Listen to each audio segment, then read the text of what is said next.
प्रभु यीशु मसीह में आप सबका नमस्कार। होप चैनल की तरफ से आप सबका स्वागत है।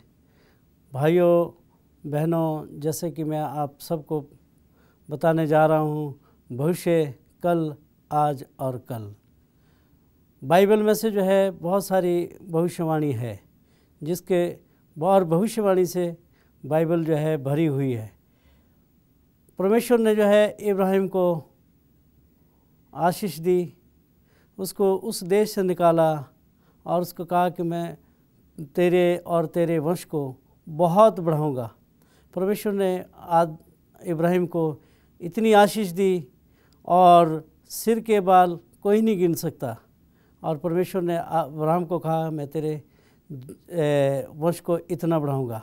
आसमान के तारों को देखा और देख, मैं तेरे वंश को इतना बढ़ाऊंगा। और समुद्र के बालू को देख, मैं तेरी वंश को इतना बढ़ाऊंगा। अब्राहम जो है प्रभु खुदा के वचन पर चला, खुदा के नियम में चला, खुदा के आदर्श पर चला। और अब्राहम को जो है ईश्वर ने इतनी बरकत दी और बहुत बरकत दी, और उसकी वंश जो है समुद्र के बालू के समान मानित हो गई, और आसमान के तारों को कोई नहीं गिन सकता, इतनी हुई। और सिर के बाल कोई नहीं गिन सकता, इतनी आशीष दी। फिर भी हम देखते हैं कि अब्राहम ने परमेश्वर को नहीं छोड़ा। अब्राहम जो है परमेश्वर का दोस्त बना। अब्राहम ने जो है उस वक्त मलकीसेदक याजक को अपना जो है 10वां हिस्सा दिया, पर क्योंकि परमेश्वर ने अब्राहम को बहुत आशीष दी, अब्राहम को अपने साथ रखा, अब्राहम के साथ वो मित्र बना, और वो जो है उसने मलकीसेदक को जाकर के जो है जो खुदा ने उसको दिया उसका 10वां हिस्सा दिया। आज मैं आपके साथ जो है एक शेयर करना चाहता हूँ, हिस्सा लेना चाहता हूँ कि अब के 10वां हिस्सा हम क्यों देते हैं, 10वां हिस्सा किसका भाग है। अगर आप ज़बूर उसका 24 बाब में देखें तो खुदा जो है दाऊद राजा के मार्फत हमें ये बात बताता है। वो बताता है पृथ्वी तो मेरी है और उसके रहने वाले भी सब मेरे हैं। अगर पृथ्वी खुदा की है और उसमें रहने वाले सब परमेश्वर के हैं, हम सब भी परमेश्वर के हैं। हम इस दुनिया में भंडारी हैं मेरे भाइयों। हम इस दुनिया में जो है परमेश्वर ने हमको एक मुख्तियार बनाया है, एक स्टुअर्ड बनाया है, और हमें सिर्फ ये अधिकार दिया कि हम जो है ईमानदार रहे परमेश्वर के साथ। हम परमेश्वर के साथ वफादार रहें। आज जो है परमेश्वर हमको ये बात बताना चाहता है। परमेश्वर के बाद अब्राहम के बाद हम देखते हैं कि इज़हाक हुआ। इज़हाक को भी वही वायदा परमेश्वर ने दिया जो अब्राहम के साथ किया। और फिर उसके बाद याकूब के साथ परमेश्वर ने वही वायदा किया, बल्कि उसने अपने भाई के साथ धोखा किया, उसने अपने भाई के साथ छल कपट किया, उसका पहलौटेपन का अधिकार उसने छीन लिया।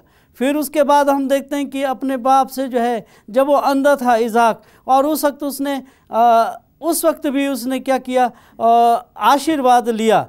हम उसके बाद भी हम देखते हैं कि खुदा ने जो है, जब याकूब रास्ते में था और वो दर्शन में उसने देखा, क्या उसने देखा कि एक सीढ़ी स्वर्ग से नीचे की तरफ है और उसमें फरिश्ते ऊपर से नीचे तक आ रहे हैं।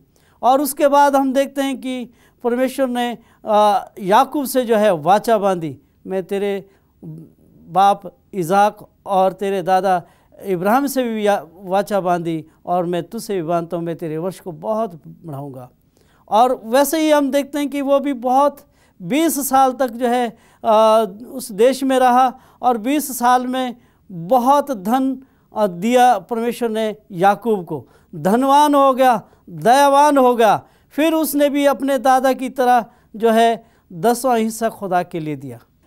देखिए, हम देखते हैं कि याकूब ने भी दशमांश दिया, याकूब ने भी परमेश्वर के लिए 10वां हिस्सा दिया, क्योंकि परमेश्वर ने उसको दिया और उसने परमेश्वर के लिए सिर्फ 10वां हिस्सा जो है, 10 में से 1 भाग जो है उसने खुदा के लिए दिया। जब बनी इसराइली इस कोसी ने पहाड़ पर थे, मार्ग में थे, परमेश्वर ने जो है उनको भी जो है ये बात बताई, परमेश्वर ने उनको ये बात जो है उनको भी बताई।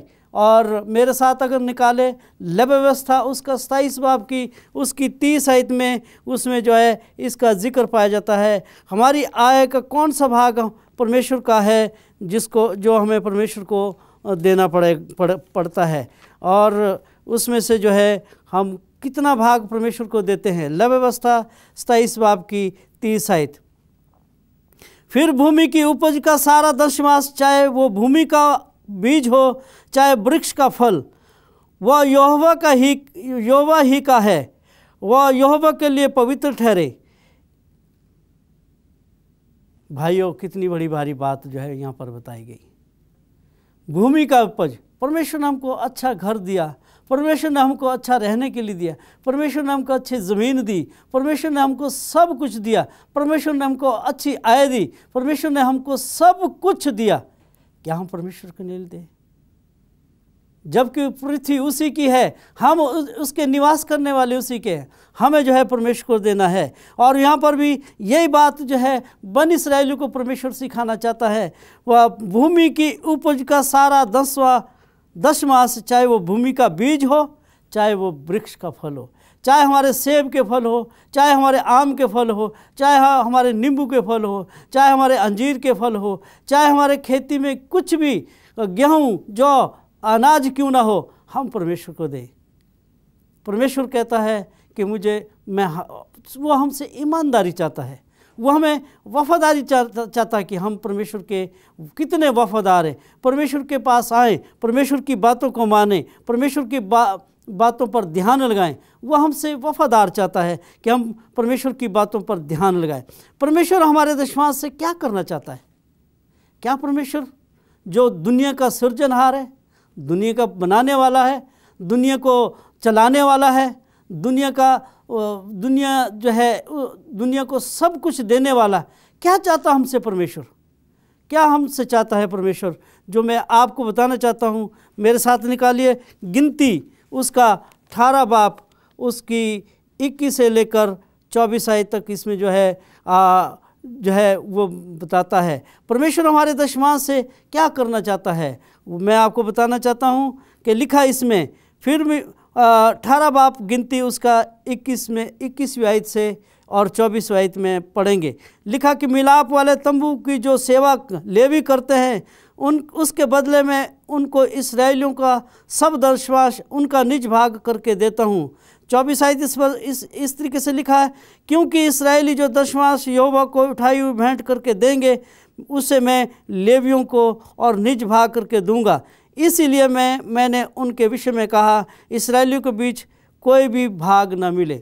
सो हम देखते हैं कि जो खुदा की सेवा करते हैं, परमेश्वर की सेवा करते हैं, उनके काम के लिए, परमेश्वर की सेवा के काम के लिए ये दहकी और ये दशमांश लिया जाता है। परमेश्वर ने ये पहले, क्योंकि याजक लोग, उनके पास ज़मीन नहीं थी, याजक लोगों को उनको कुछ नहीं दिया था। परमेश्वर ने कहा कि उनके लिए 10वां हिस्सा दिया जाए। इसलिए उनका भूमि के उपज का, चाहे वो बीज वाला हो, चाहे वो दाने हो, चाहे वो फल हो, वो सब कुछ परमेश्वर को दें। तो खुदा के लोगों ने जो है, जो वफादार रहे, उन्होंने परमेश्वर को दिया, परमेश्वर ने उनको आशीष दी। इब्राहिम को आशीष दी, बहुत बढ़ाया। इसहाक को आशीष दी, बहुत आशीष दी। और हम याकूब को आशीष दी। क्यों? वो वफादार रहे खुदा के साथ, वो ईमानदार रहे परमेश्वर के साथ, वो उन्होंने परमेश्वर की वचन को माना और परमेश्वर के वचन पर उन्होंने ध्यान दिया। सो हम देखते हैं कि परमेश्वर हमसे और भी बातें करना चाहता है। और परमेश्वर हमसे क्या बातें करना चाहता है, जो मैं आपको बताना चाहता हूँ। परमेश्वर 10वां हिस्से के बारे में कौन सी आश्चर्यजनक प्रतिज्ञा करना चाहता है। मेरे भाइयों बहनों, मैं आपको मलाकी की किताब, जो इस पुराने नियम की आखिरी पुस्तक है, पुराने नियम की आखिरी पुस्तक है, उसमें जो है चंद बातें मैं बताना चाहता हूँ मलाकी की। और वो क्या बताता है हमारे लिए। पुराने नियम की आखिरी पुस्तक निकालिए, उसमें 3 बाब में जो है इसका जिक्र पाया जाता है। मैं आपको बताना चाहता हूँ। 3 बाब की 10 आयत में वो कहता है कि सारे दशमांश को मेरे भंडार में ले आओ, मेरे भवन में भोजन वस्तु रहे। सेनाओं का यहोवा यह कहता है कि ऐसा करके मुझे परखो, मैं आकाश के झरोखे तुम्हारे लिए खोल कर तुम्हारे लिए अपरंपार की आशीष की वर्षा करता हूँ कि नहीं। सारे भंडार, प्रभु यीशु मसीह जो है खुदा की कलीसिया के लिए आज यही बात बताता है। परमेश्वर कहता है कि सारे भंडार मेरे घर में लाओ, मेरे भंडार में लाओ, मेरे घर में जो है भोजन वस्तु रहे। और सेनाओं का यहोवा ये कहता है, ऐसा करके मुझे परखो, मुझे देखो, मुझे परखो कि मैं कितना भला हूँ, और मैं आकाश के झरोखे तुम्हारे लिए खोलने के लिए।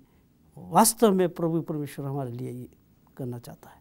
सिर्फ हमें क्या है, एक ईमानदारी बरतनी है, एक ईमानदार इंसान बनना है, ईमानदार मनुष्य बनना है। ईमानदार, क्योंकि प्रभु परमेश्वर का सब कुछ है, परमेश्वर ने हमको सब कुछ दिया, और हम उसके लोग उसकी बातों को माने और उसकी बातों पर ध्यान लगाएं।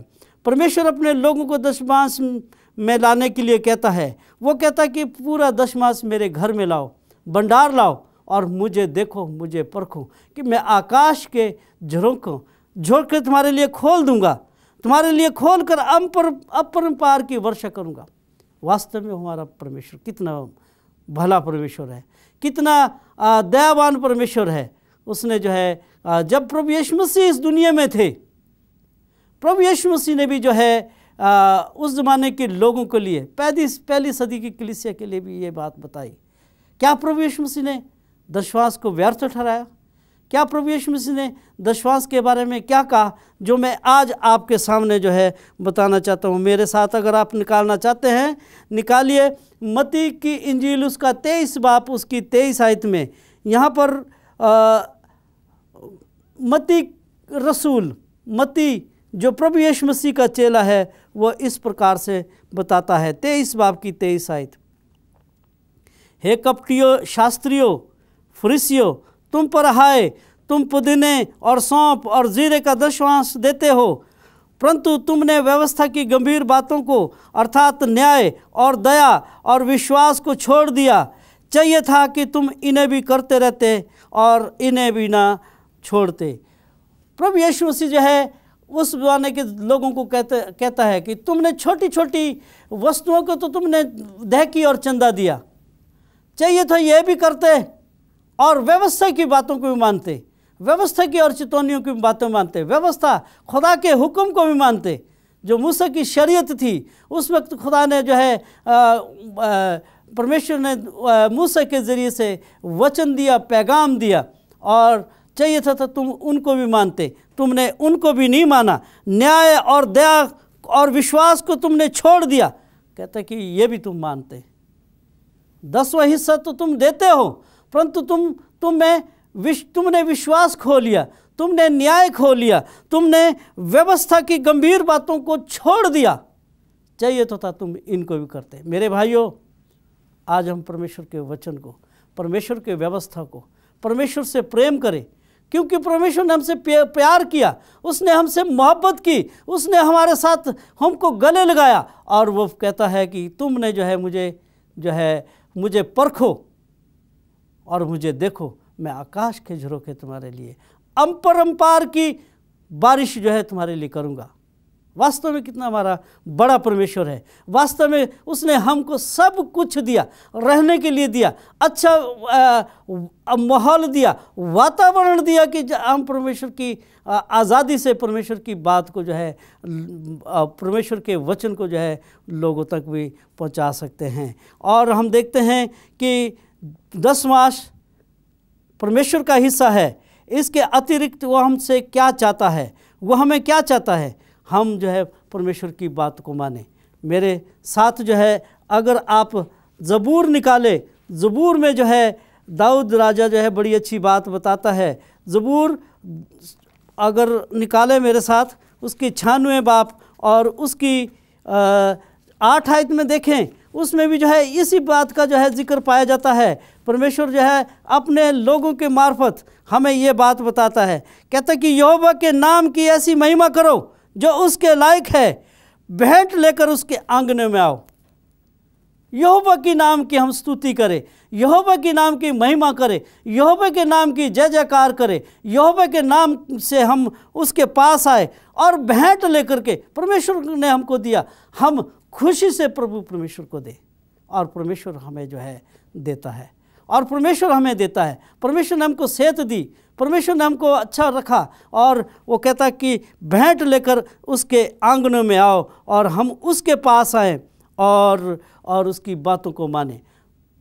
पौलुस रसूल बड़ी अच्छी बात बताता है। अगर हम 2 कुरिन्थियों उसका 9 बाब की 7 आयत में पढ़े, हमें दान स्वरूप कैसा देना चाहिए, हमें कैसा देना चाहिए खुदा के लिए, हमें किस तरीके से परमेश्वर को देना चाहिए। और जो परमेश्वर वो कहता है कि सोना भी मेरा, चांदी भी मेरी।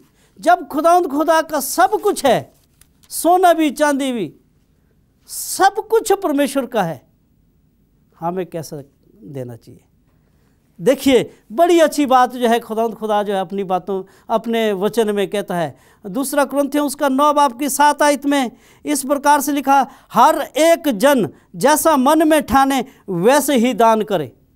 हर एक जन जैसे मन में ठाने। अगर हमने मन में ठान लिया, परमेश्वर मैं तुझे ये दूंगा, मैं तुझे इतना दूंगा, और अगर हमने मन में ठान लिया हम परमेश्वर को दे। परमेश्वर हमसे चाहता है वफादारी, परमेश्वर चाहता है हमसे ईमानदारी, परमेश्वर चाहता है कि हम उसके साथ रहे। वैसे ही दान करे, ना कुड़ के, ना दबाव से, क्योंकि परमेश्वर हर्ष से देने वाले को मोहब्बत करता है। खुशी से देने वाले को परमेश्वर क्या करता है, प्यार करता है, मोहब्बत करता है। जिस तरीके से अब्राहम को खुदा ने बहुत कुछ दिया, और अब्राहम ने खुदा की बुलाहट को स्वीकार किया, अब्राहम ने खुदा के पीछे चलने का वायदा किया, परमेश्वर की सेवा की, और उसको परमेश्वर ने बहुत आशीष दी, और उसने परमेश्वर को 10वां हिस्सा दिया।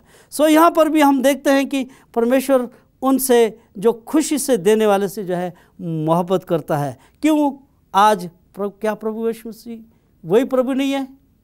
क्या आज प्रभु वही प्रभु नहीं है जो हमें देना चाहता है? वही प्रभु है जो आज भी हमें सब कुछ देता है और सब कुछ देता है। पर एक बात है कि हम प्रभु परमेश्वर के नज़दीक आए, प्रभु परमेश्वर की बातों को माने, हम प्रभु परमेश्वर को धोखा ना दे। यहाँ पर हम देखते हैं कि जो खुदा का है वो खुदा को हमें देना चाहिए। परमेश्वर की आज्ञा में एक आज्ञा है, तू चोरी ना करना। आज हम क्या चोरी कर रहे हैं? क्या हम परमेश्वर की आज्ञा को मान रहे हैं? क्या हम परमेश्वर की आज्ञा जो 10वां हिस्सा चोरी कर रहे हैं? वो कहता है कि तुमने 10वें हिस्से की भी चोरी की है, तुमने खुदा से धोखा किया है। मैं आपको बताना चाहता हूँ, मेरे साथ अगर इस मलाकी की किताब उसका 3 बाब उसकी 9 आयत में देखिए क्या लिखा है इसमें। तुम पर भारी शाप पड़ा है, क्योंकि तुम मुझे लूटते हो, सारी जाति ऐसे ही करती है। तुम पर भारी शाप पड़ा है। क्या आज हम चोरी कर रहे हैं? खुदा के हिस्से को नहीं दे रहे हैं। प्रभु परमेश्वर कहता है कि पृथ्वी भी मेरी है। प्रभु परमेश्वर कहता है सोना भी मेरा है। प्रभु परमेश्वर कहता है चांदी भी मेरी है। जब सब कुछ उसका है तो हम क्यों चोरी करें? हम परमेश्वर को दें। और जो परमेश्वर का है 10वां हिस्सा है और चंदा है, भेंट। और वो कहता है कि भेंट लेकर के मेरे आंगन में आओ और मुझे परखो, मैं तुम्हें आकाश से आशीष की वर्षा करता हूँ। और लिखा है कि तुमने मुझे क्या किया? तुम पर भारी शाप पड़ा है और तुम मुझे लूटते हो, परंतु सारी जाति ऐसे करते हैं। 8वीं आयत में लिखा है, क्या मनुष्य परमेश्वर को धोखा दे सकता है? पर देखो, तुम मुझको धोखा देते हो। तो अभी पूछते हैं, हमने किस बात की तुझे लूटा है? दशमांश और उठाने की और भेंटों में हमने धोखा किया। मेरे भाइयों, हम 10वें हिस्से में और उठाने में ना धोखा खाएं। हम परमेश्वर को दें, ईमानदारी से दें कि वो हमारे लिए बहुत कुछ देता है। प्रभु यीशु मसीह ने एक कहानी बताई। एक बहुत अमीर आदमी था, उसके पास 1 साल बहुत फसल हुई और इतनी फसल हुई उसके खत्ते जो है भर चुके थे।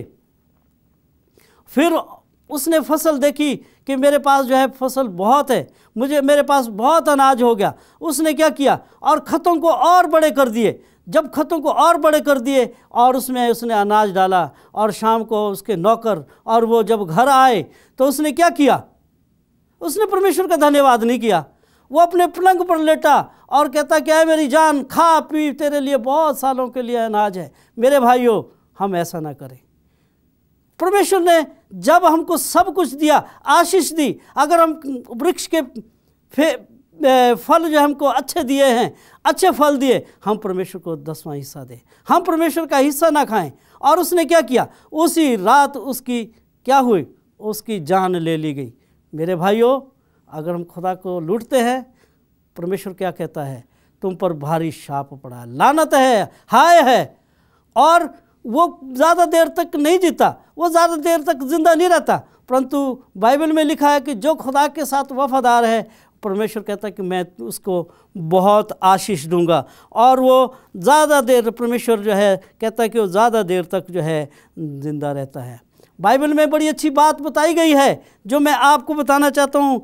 1 कुरिन्थियों उसका 6 बाब की 10 आयत में, और इसमें जो है इस प्रकार से लिखा है। परमेश्वर जो है हमें ये बात बताता है कि 6 बाब की 1 कुरिन्थियों 6 बाब की 10 आयत में इस प्रकार से, इस तरीके से लिखा है, ना चोर, ना लोभी, ना पियक्कड़, ना गाली देने वाले, ना अंधेर करने वाले परमेश्वर के राज्य के लायक होंगे। जो परमेश्वर के 10वें हिस्से की चोरी करते हैं, कहते हैं वो परमेश्वर के राज्य के लायक नहीं होंगे। ना लोभी, ना लालची, ना पियक्कड़, ना गाली देने वाले, ना अंधेर करने वाले परमेश्वर के राज्य के लायक नहीं होंगे। मेरे भाइयों, आज ये पैगाम मैं आपको देना चाहता हूँ, भविष्यवाणी का पैगाम जो कल, आज और कल मैं आपको होप टीवी के चैनल के माध्यम से मैं आपको बताना चाहता हूँ। ये एक बहुत बड़ा सबक है मेरे लिए। हम परमेश्वर के 10वें हिस्से की चोरी न करें। हम परमेश्वर के पास आएँ, हम परमेश्वर की बातों को माने, हम परमेश्वर के साथ रहें। और जिस तरीके से इब्राहिम को खुदा ने आशीष दी, इसहाक को खुदा ने आशीष दी और याकूब को खुदा ने आशीष दी, और वही आशीष मेरे और आप लोगों को देना चाहता है। बनी इस्राएलियों को परमेश्वर ने आशीष दी, खुदा के ज़माने के लोगों को आशीष दी, और आज भी प्रभु परमेश्वर मुझे और आपको वही आशीष देना चाहता है। वही आशीष मेरे और आप लोगों के लिए देना चाहता है। सो इस वजह से हम, लिखा है बाइबल में, एक और आयत में आपको आखिर में बताना चाहता हूँ। और हम यीशु को सबसे भेंट क्या दे सकते हैं? क्या दे सकते हम? प्रभु परमेश्वर क्या कहता है? कहता कि नम्र लोग भोजन करके तृप्त होंगे, जो यहोवा के खोजी हैं वे उसकी स्तुति करेंगे और वो तुम्हारे प्राण सदा जीवित रहेंगे। जो नम्र लोग हैं वो सदा सदा तक जीवित रहेंगे। मेरे भाइयों, आज मेरे और आपके पास एक मौका है, आज मेरे और आपके पास एक शुभ अवसर है। हम ईमानदार रहें और 10वें हिस्से में भेंट चढ़ाने में प्रभु यीशु मसीह के साथ वफादार रहें। और यही मेरी शुभकामना है, यही मेरी आपसे विनती है, हम परमेश्वर के साथ मिलते और लिपटे रहें। आइए आखिर में जो है हम अपनी आंखों को बंद करेंगे और परमेश्वर से हम प्रार्थना करेंगे। आसमान और ज़मीन के पैदा करने वाले सच्चे जिंदा मेहरबान परमेश्वर, तू स्वर्ग पर विराजमान है। हम तेरे बच्चे तेरे पास आते हैं प्रभु परमेश्वर, अच्छे वचन के लिए जो आज हमने तेरे पवित्र वचन में से पढ़ा है, और हम ईमानदार बने, हम अपने 10वां हिस्सा तेरे घर में लाएं ताकि तेरे घर में बहुत सारा ज़ख़ीरा हो, तेरे घर में बहुत सारा हो। हम ईमानदार बने। जितने भी प्रभु परमेश्वर टीवी पर बैठे हैं सबको तो आशीष देना, सबको तो अपनी पनाह में रखना, और सबको प्रभु परमेश्वर अक्ल और दानिश देना ताकि वो तेरे वचन को समझे, सुने, सीखे। छोटी सी प्रार्थना को सुन और कबूल कर, प्रभु यीशु मसीह के नाम से मांगते हैं, आमीन।